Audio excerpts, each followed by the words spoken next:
English are very important and very interesting. I think everyone should try their hands on writing. The details which I'll be discussing are definitely going to help you a lot in starting something new or starting your writing skills. Let's start.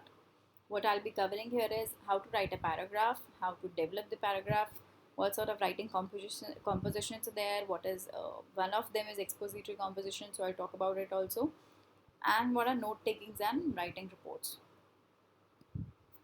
So I'll start with the first unit, writing paragraphs.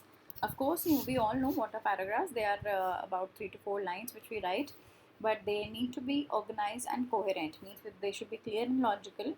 And every time we write a paragraph, it has an idea or a theme in the paragraph, which is called as a topic of the paragraph.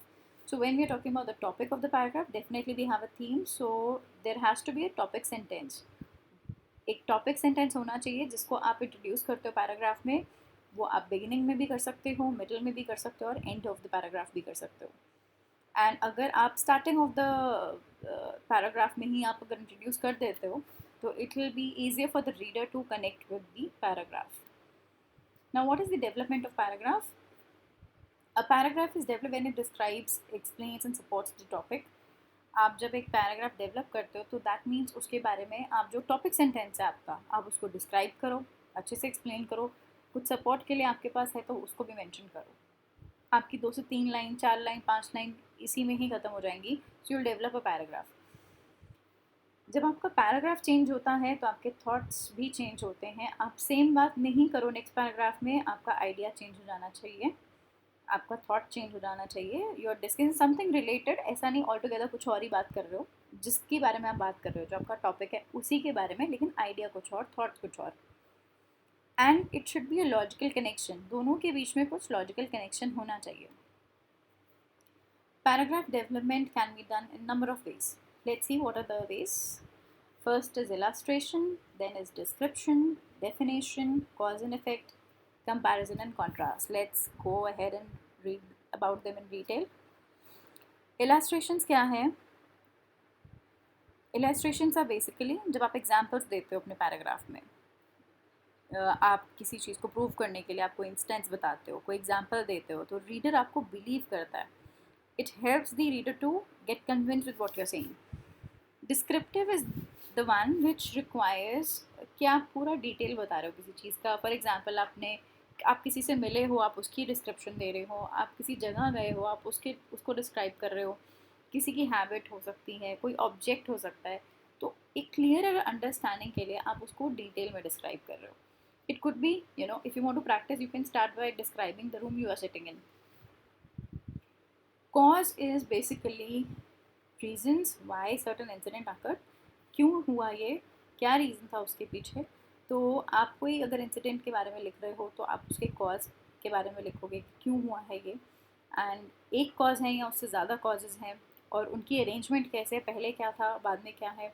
And effects are the consequences, the results. पहले आप cause के बारे में बात करो, फिर आप उनके रिजल्ट्स के बारे में बात कर रहे हो. अब रिजल्ट्स भी मेजर माइनर दोनों हो सकते हैं. You have to take care of आपको क्या छोड़ना है, क्या लिखना है, मेजर हाईलाइट करना है या माइनर मेजर दोनों हाईलाइट करना है. It's up to you.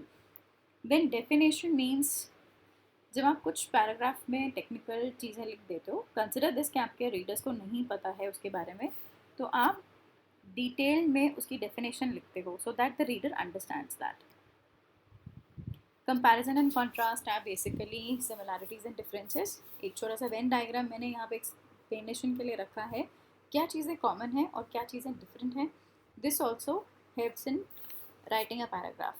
तो ये सारे एट्रीब्यूट्स हैं पैराग्राफ राइटिंग के. Now what all helps in writing a paragraph? Transitional words, they are very important. जब आप कुछ भी राइटिंग पीस लिखते हो तो ट्रांजिशनल वर्ड्स का अपना अलग ही इंपॉर्टेंस होता है. जब आप एक सेंटेंस से दूसरे पे जाते हो और आप अग्री करते हो, तो I have written certain examples, you can explore even more. Again, moreover, of course जैसे वर्ड्स आप यूज़ कर सकते हो.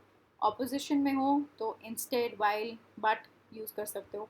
अगर कॉजेज़ दिखाने हैं किस वजह से क्या हो रहा है, तो in case, unless, since. There are many other transitional words. Try practising them, lot of them are available. Now punctuations I consider everybody knows, but there is no harm in knowing a little bit more. Full stop you all know, when you say stop a sentence तब आप use करते हो. Question mark, brackets हम सब use करते आ रहे हैं, हम सबको पता है। जो इंटरेस्टिंग चीज़ है इसमें एलिप्सिस, जब हम ज़्यादा नहीं लिखना चाहते और उसको हम शॉर्टन करके लिख रहे हैं सेंटेंस को, तो हम 3 डॉट्स के साथ उसे डिनोट करते हैं। और आपके लिए इम्पोर्टेंट होगा हाइफन एंड डैश में क्या फ़र्क है। हाइफन बेसिकली यूज़ होता है 2 वर्ड्स को ज्वाइन करने के लिए, और डैश होता है सेपरेट करने के लिए। I think this could be new to you. Then coming back to the writing composition, composition is derived from the Latin word componere, which means putting together. Composition कुछ भी हो सकती है, poetry भी हो सकता है, prose भी हो सकता है, एक sculpture भी हो सकता है, आप जिसके different pieces करके कुछ जोड़ रहे हो और वो एक नई shape ले लेता है। 4 types की composition है: expository, argumentative, narrative and descriptive. Now let's read about them a little more. What are expository composition? जिसमें आप एक्सप्लेन करते हो कुछ, आपकी राइटिंग स्किल्स ऐसी हैं जिसमें आप रीडर को कंसिडर कर रहे हो कि उन्हें कुछ नहीं पता है जिस टॉपिक के ऊपर आप लिख रहे हो, they don't know about it, so you start explaining it, you tell the steps, you tell the logical sequence, and assuming that the reader doesn't know about the topic you are writing. Comes the argumentative. It is the one in which you try and convince the reader about your viewpoint.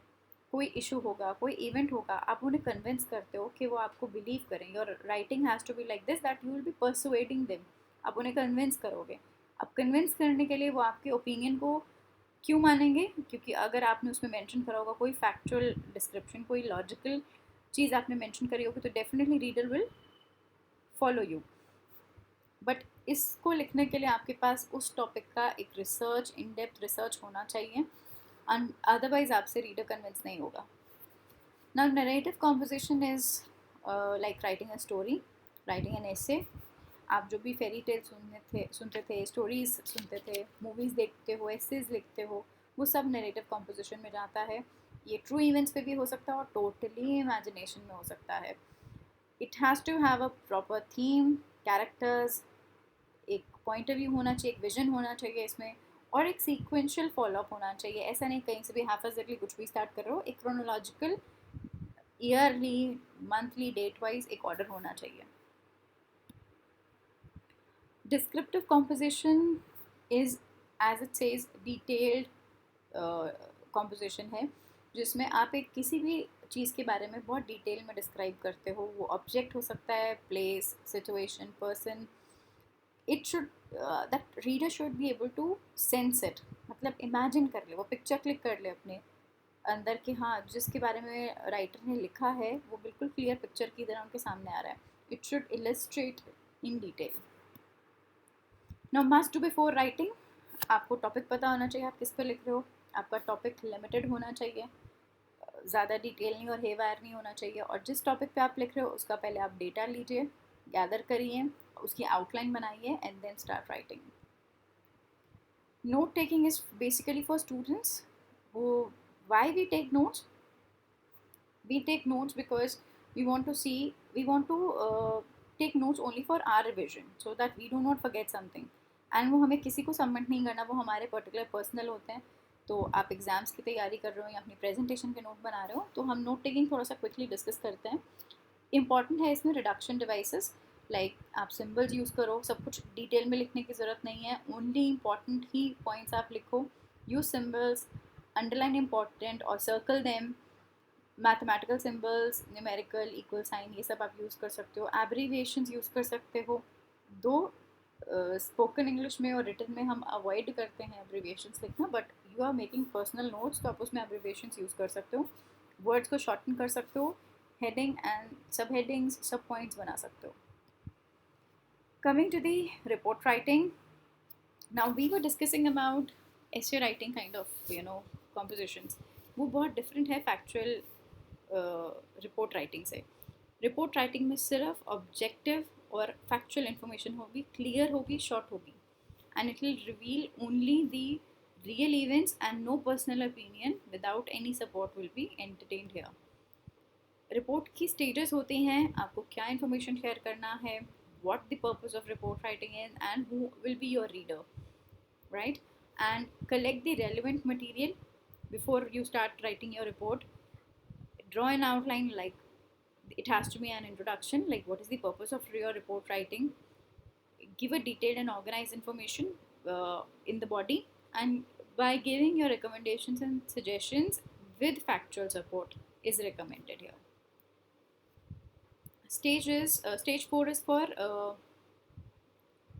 be more clear that we are not showing off our writing skills, we are not impressing anyone here, but we have to put it in very simple language so that people are able to understand.